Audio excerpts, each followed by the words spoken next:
the Lovin Dubai Before Brunch podcast. I'm Caitlyn. I'm Casey. And we are your definitive inside track to anything and everything that's happening in and around Dubai. And we are with you every Friday morning in the beautiful hour before brunch starts.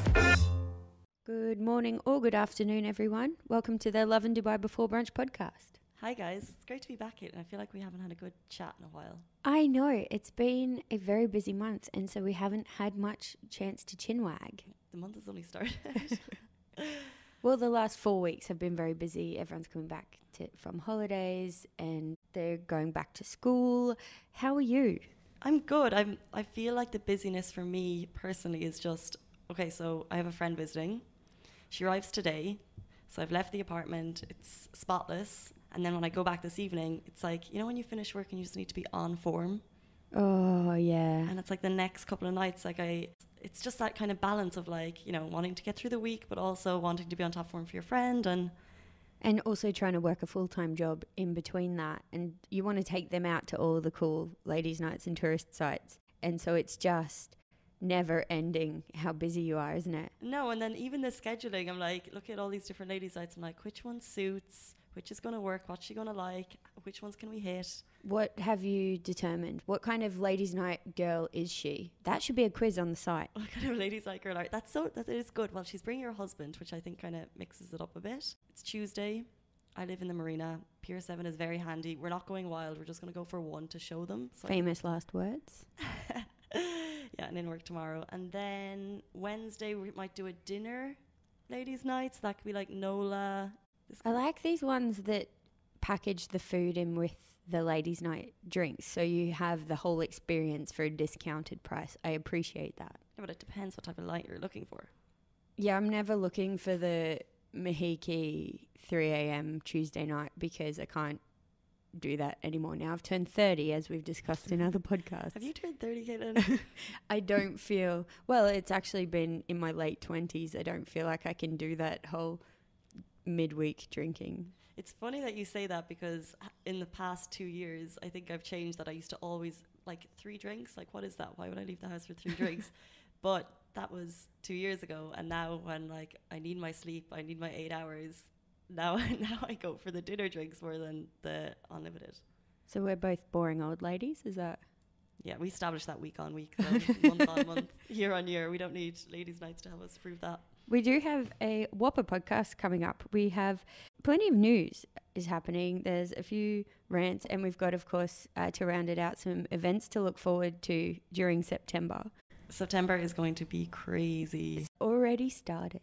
And the weather's cooled down. It's going to be a good month, I think. It's glorious. But are we going to enjoy as much outdoors as we like? Because a public holiday has been announced. Yes, it has. Which is always the same conversation. But this one I think is particularly difficult because we don't know if we're getting the holiday as a private sector company, and it just is painful. So it's Islamic New Year.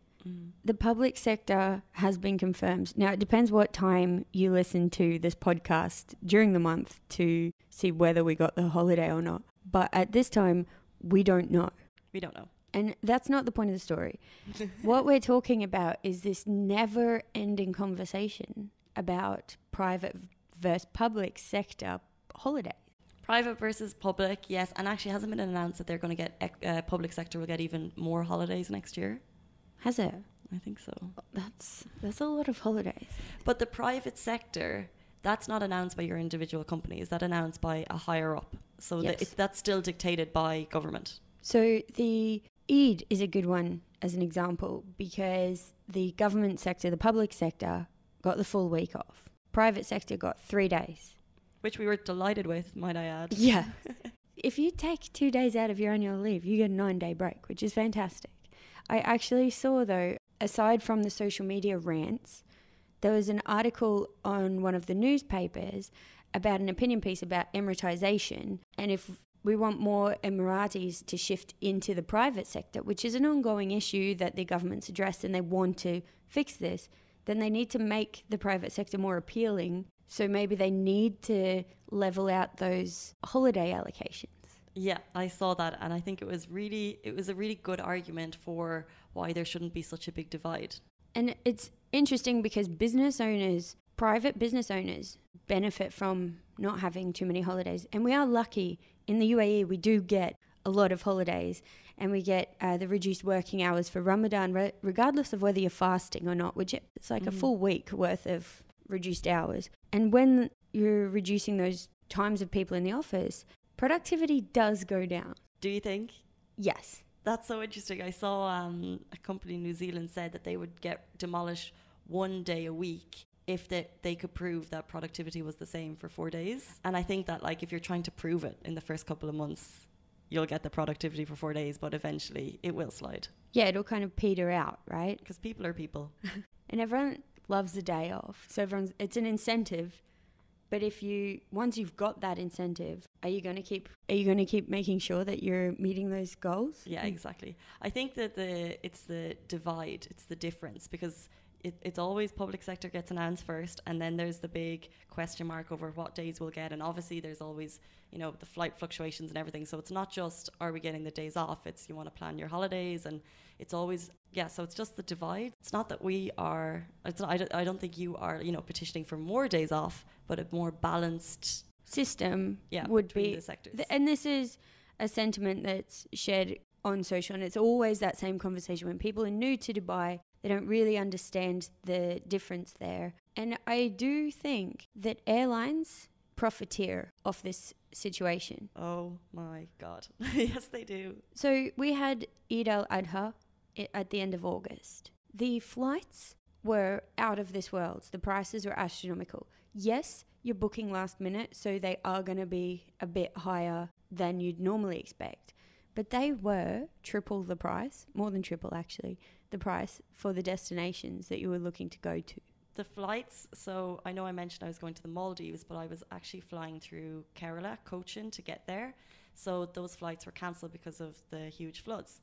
So I looked at, and I'd originally paid 2,000 for my round trip. It was 10 hours, we discussed it.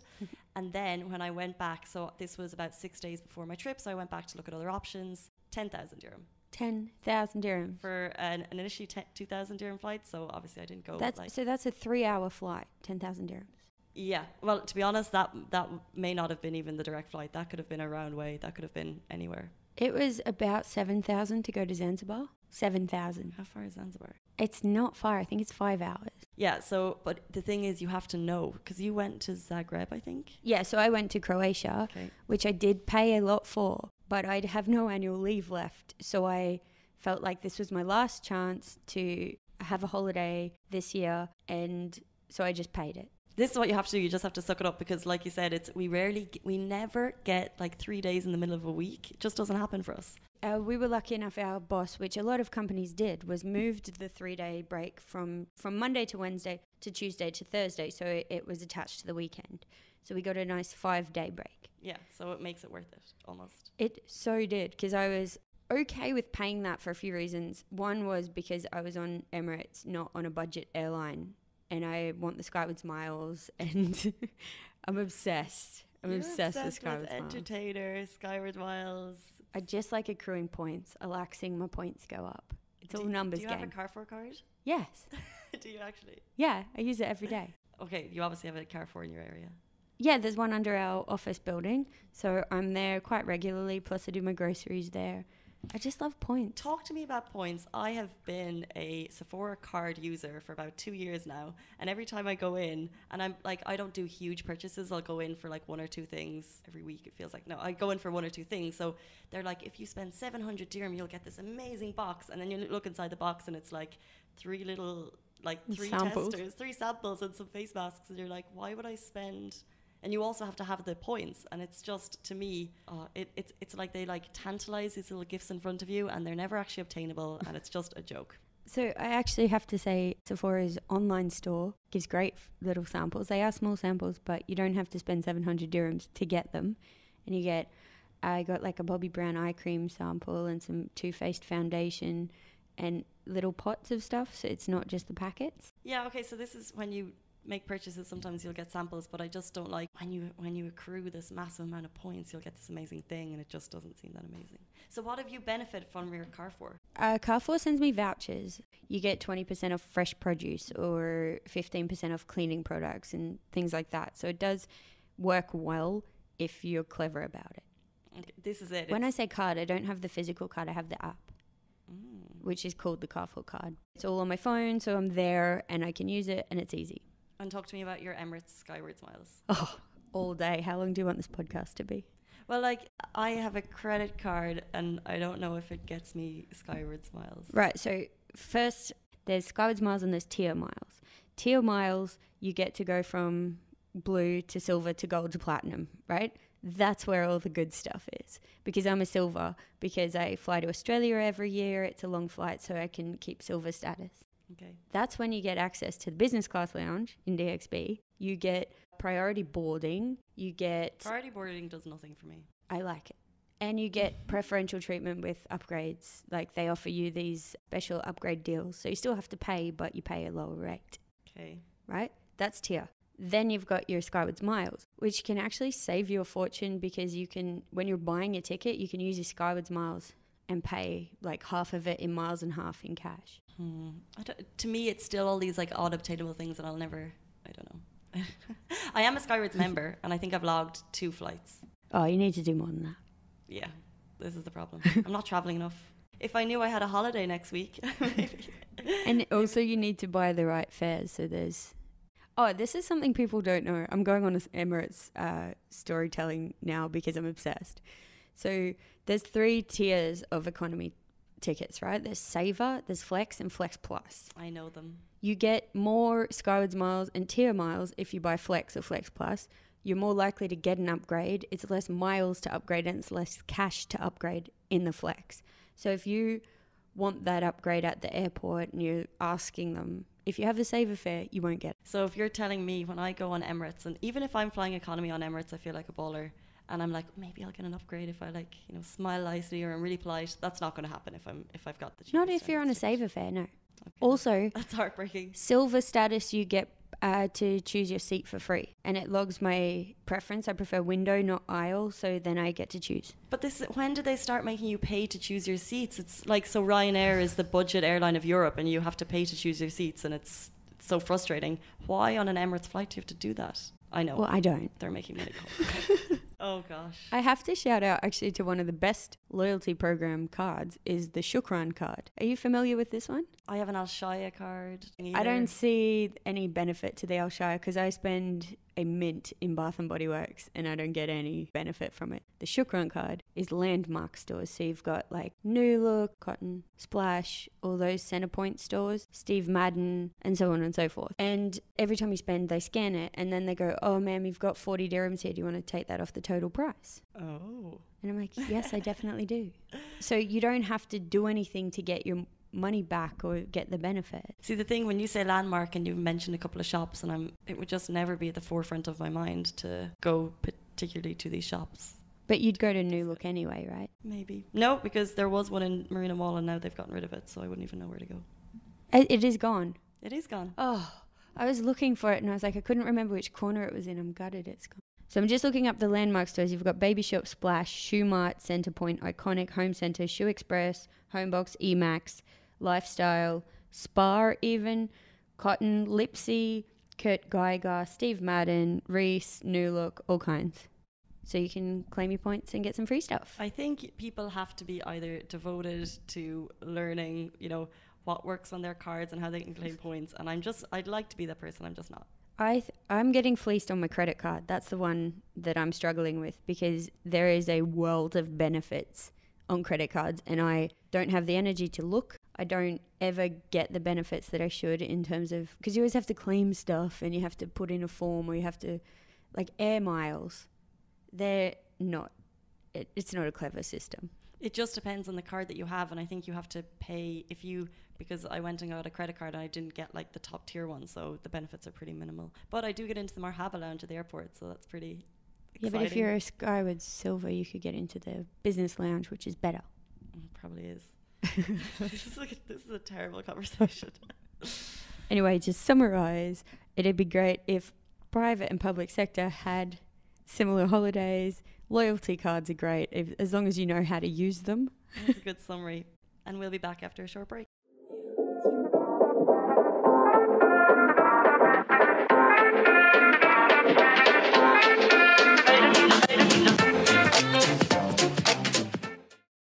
So Casey, what's in the news this week?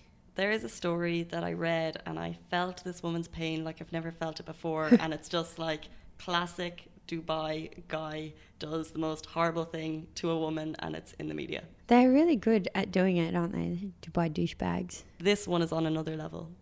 What happened? Okay, so a woman living in the UAE, she lent her, more fool her. She was working in a multinational company. She obviously had a bit of cash, and she lent her boyfriend 5 million dirham over the course of 2 years. Oh my God. Let that sink in. That's so much money. She thought he was the one. She wanted to help him get him set up in life, apparently. Then she goes on a short holiday, arrives back. He is now marrying her friend, and she gets an invite to the wedding. What? Right, wait. So not only does he take cash, he also then gets it on with her friend. But then they invite her to the wedding? She gets back from a short holiday and she says she's shocked to find an invitation to the wedding with another woman who's working in her company. Do you think he borrowed money off her as well? No, because then they moved. So this is the icing on the cake, is they moved into an apartment that cost 2.5 million dirham, which is more than likely paid by the woman who gave him the 5 million. Oh my God. This is... I can't even process this. Yeah, it's actually kind of it's too much. You've gone too far. How did it get to 5 million dirhams though? That's such a huge amount of cash. So is she suing? Like, what's happening? The reports are kind of vague, but he has now been ordered to pay back 4.5 million. So the whole story has come out in the courts. Their identities haven't been revealed, which, is amazing because that woman doesn't need any more bad luck in her life. But yeah, painful.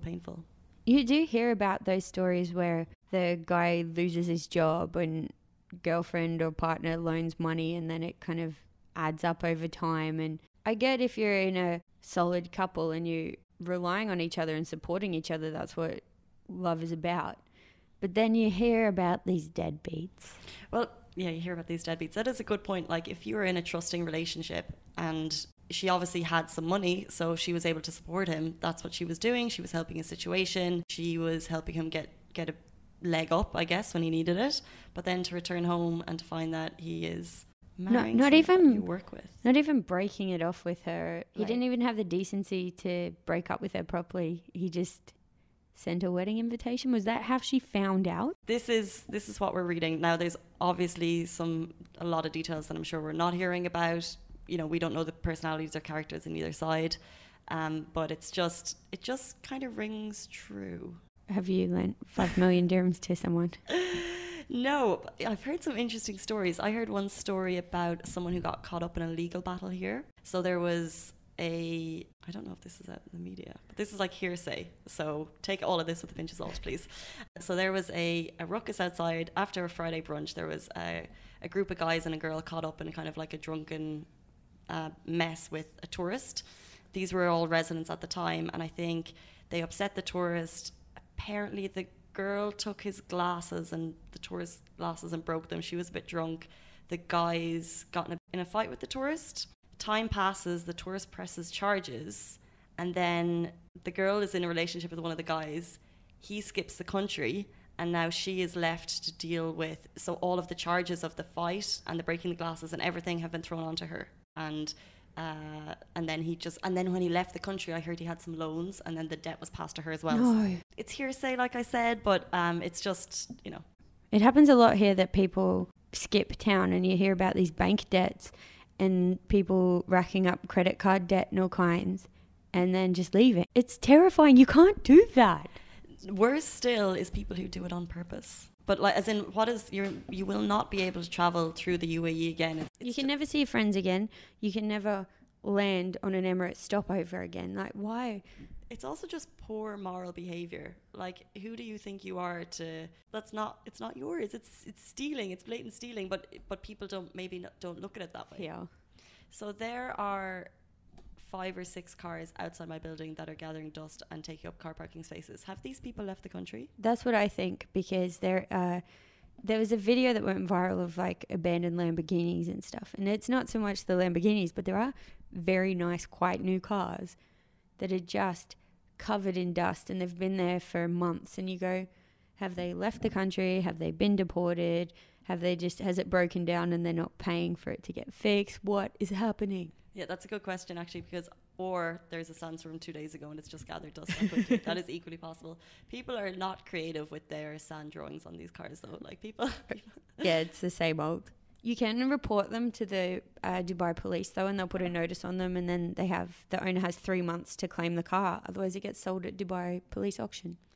And we were talking about the woman with the multinational company doing all the loans, and it's so, they're just the horror stories you hear here, right? It's just people getting fleeced. And I think it's because, in part, people get more invested in relationships more quickly because you don't have your family here necessarily. So you kind of free fall into seriousness quickly with friends, with relationships, with all kinds of stuff. And also not having your family means that you can be anyone. Do you know what I mean? Like if you don't have your ties, you arrive to a new country, you don't have to be totally honest. On the subject of you can be whoever you want, I was at a house party a long time ago in Abu Dhabi. So it was an after brunch party, and I was working as a teacher at the time. So there was, in this little apartment, there was about 20 girls, had some drinks.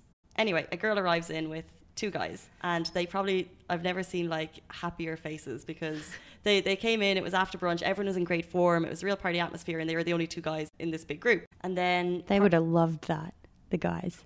Well, they obviously like had an idea of what was going to happen that night. So the party continued, we kind of evolved into small groups, and then now these guys had come off the oil rigs in Abu Dhabi, so they were really, really brown. They'd obviously been working for, I don't know, a month to 3 months. So this is like in the sunshine, and now they're in Abu Dhabi enjoying themselves. And I don't know where my friend jumps up, and she's a really confident girl, and she goes, "I'm a very observant person, and there's 2 things I noticed about this guy as soon as he walked in the door. One, he has this big sunglass mark across his face, and if you looked at his face, it was red and bright red, really dark skin color, and he had the little white line that goes from the tan lines on your face that goes from your ear and the ridge of your nose. That's one. 2, he's got the same mark on his wedding ring finger." Oh no. So what he'd done was he'd come in, ring off in the pocket, and it was clear as day on his finger. What a crook. See? Standard. This is the kind of thing we're dealing with. I actually have to say though, my friend has restored some of my faith, because she met her partner on, I think it was Bumble. She says online dating apps in the UAE, and they got married. It happens. Like, I fully support that it happens, but there's also so many of these stories that just make you want to. Yeah, but they're fun stories to tell as well. That one is fun to tell because it was just like caught rotten in the middle of it. But there's some stories that. Do you have any hurtful ones? Yeah, I don't want to repeat them though. They're all just a bit depressing. They're not fun. They're not good podcast chat. So how did this married guy respond? It was awkward for a couple of seconds, and what his friend did, which I think is just classic best friends. He was like, because the guy kind of went sheet white, like stopped, which was amazing for his face color. His friend was like, no, and like totally tried to back him up like straight away. And then an hour later, more drinks, his friend was like, yeah, he's married. The guy, I can't remember the guy's response. I don't know if he was like denied it or protested or whatever, but yeah, his friend eventually after trying to be the good bromance supportive, then he admitted it.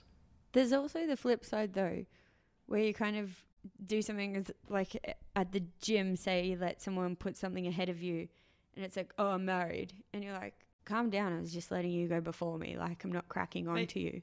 Wait, repeat that?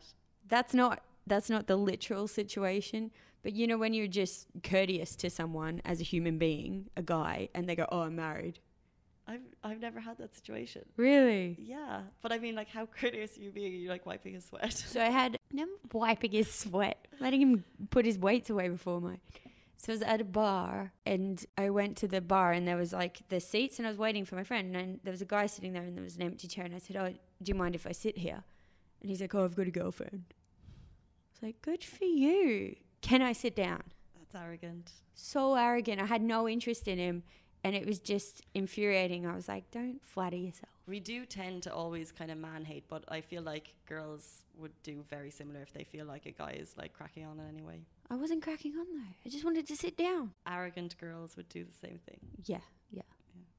Or us if we had boyfriends. No, but I'm even thinking girls and guys do it. Like, girls will make up that they have boyfriends. Doesn't matter if you feel like a guy is coming across like he wants to crack on, then you Creep. Yeah. turn that down. It's just easier to say you're married, isn't it? Married, 2 kids. Yeah. On that note, next up we've got loads happening this month. It's all going on. Dubai is going off like a firecracker. Yeah, I feel like we had the Eid break, small, everyone kind of got that time to chill, rest up, and now it's just events kicking off. Very exciting though. Something cool is happening at Wafi, I think. Oh yeah, we'll talk about this after the break, but stay tuned.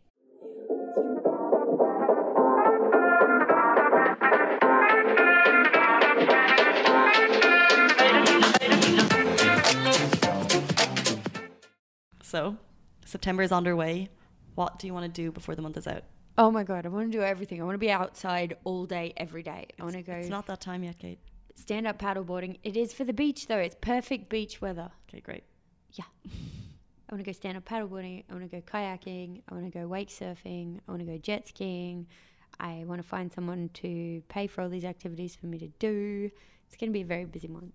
I think you need to do number 5 before you start at number 1. But I mean, yeah, but even I think in the summer it's been cool that I know we follow, you know, those like wakeboarding, extreme wakeboard pages, and people continue to do all these throughout the summer. It's some of those sports that you can kind of get away with. If you do it early in the morning, it's fine. I actually did wake surfing in winter with up at the Jumeirah Marine Resort. There's Fahrenheit there, does wake surfing, and it's amazing. It's great for the Instagram. I highly recommend it because you get shots of the Burj Khalifa in the background, like the Dubai downtown skyline. But I did it in winter and it was freezing because we're doing it early in the morning. And it was that thing where your whole body seizes up because it's so cold. That's such a good point, because obviously the weather gets lovely, but you forget that, 5, 6 a.m. it's going to be cold. So maybe now is the time to be doing all those water sports 6 a.m. before work. Yes. And obviously over the next couple of months we have all those challenges and obstacle courses, which I cannot wait for. Spartan is coming up, right? Tough Mudder, Colour Run. It's so exciting. I love those. I just feel like it's something that you can kind of work towards, and they're a lot of fun, and it's a good morning out at your weekend. And it's fitness, it's a healthy, good, clean fun. Except it's not clean because Tough Mudder is the dirtiest fun run you'll ever do in your life. It's like, it's a more team-based one. So Spartan's more competitive and it's more a race. Tough Mudder is more you need to work together to climb up each other to get over obstacles and stuff. You really, actually, I can't remember which one I did last year, but you really need to be training for these, because I felt like I was happy to do the run. It was through the desert, so it was pretty tough. But every time I got to the obstacles, you had to like carry your body weight across this everything, and I was like, that's not for the normal person. Yeah, you do need a base level of fitness, but the Tough Mudder one is great. I think it's tough, but because you can do it more, it's more social. You can have a lower base level of fitness, whereas Spartan I found quite challenging, and like I couldn't lift myself up the ropes to do things. So I have been training this year for it. Nice. And obviously the colour run is kind of like your very base level if you just want to run around, get covered in paint. I did it once. I actually thought it was so much fun. It is so much fun, and it's fun for the whole family, but you also get loads of rowdy teenagers, and everyone's just there to have a good time. Everyone's loud and happy. And it's called the happiest 5K for a reason. Yeah, and the music is great. But isn't His Highness Sheikh Hamdan a fan of Spartan? Yes. So maybe I should be training for that. Yeah, probably. He does a lot of this stuff, though. He does the government games. And also he's got a big one coming up on the 20th of October. Yes, Dubai Fitness Challenge is back. And I'm actually so excited about it. What are you going to do? Mix it up. You have to because you can't expect to be able to do the same thing every day. So I will be more consistent with the gym. And then the days that I don't gym, I will jog.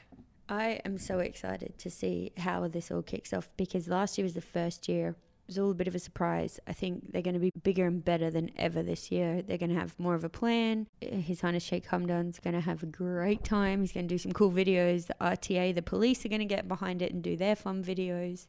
And what was so cool last year was every weekend there was carnivals. And I don't know if you went to them, but they were littered around Dubai, which was great for each area. Got like a huge influx of people every weekend. I think Kite Beach had one, Safa Park had one. And then they brought in these huge sports stars to start the weekend off. Or, you could do yoga with Caitlyn Casey, the Aussie fitness Instagrammer.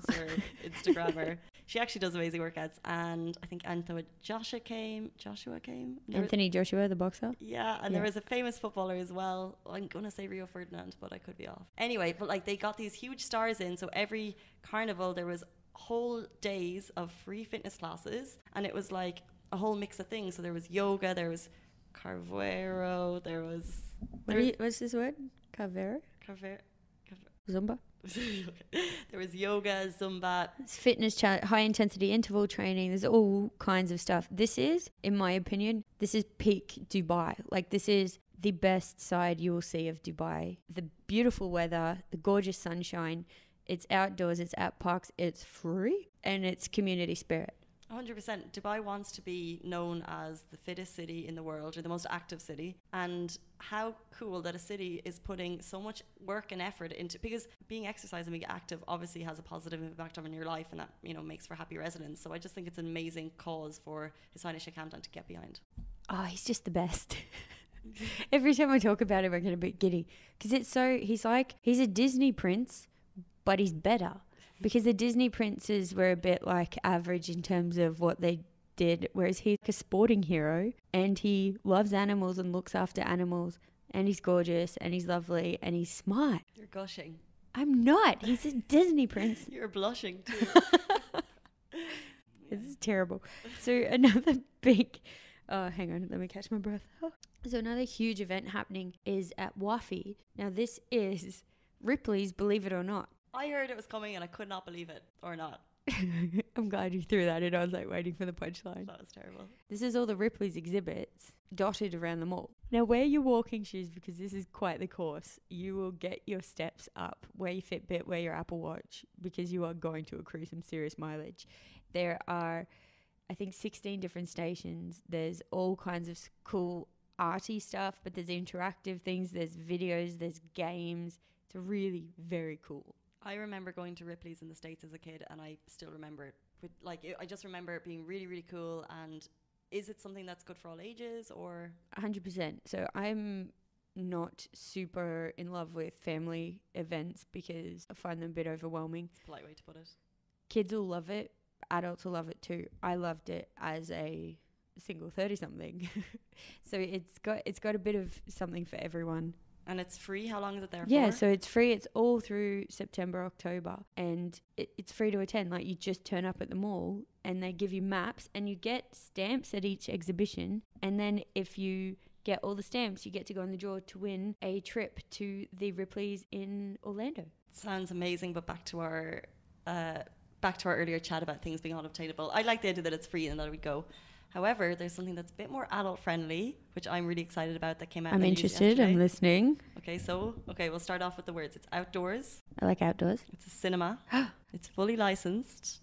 Yes. And it's got sofa beds. Date night. This is a great date night idea. Like, you need to see these beds. It's not just like a big chair. Sometimes I find that if you go into the cinema and you've like upgraded to a chair, you're expecting something bigger. These are flat sofas, and you get drinks, and they have a menu. It is, and it's, the roof is retractable, so when the weather is fine, you'll be able to see Dubai skyline. And where is this? This is in a loft, Dura City Centre. It's newly opened, and I think it's 75 dirham for one and 150 for two, so couples get a discount. That's awesome. Exactly. I do love the bougie cinema experience. Like, they've got the Vox one with Gary Rhodes, which is lovely because they give you a little blankie and it's all fun. But at the end of the day, I just want the movie popcorn. I don't need fancy food. Yeah, well, nachos are good. I like the licensed component, but it's, how good is it when you're like cuddled up under a blanket and just like at the cinema? I think so for me, I only kind of go to the cinema if there's something I really want to watch it on.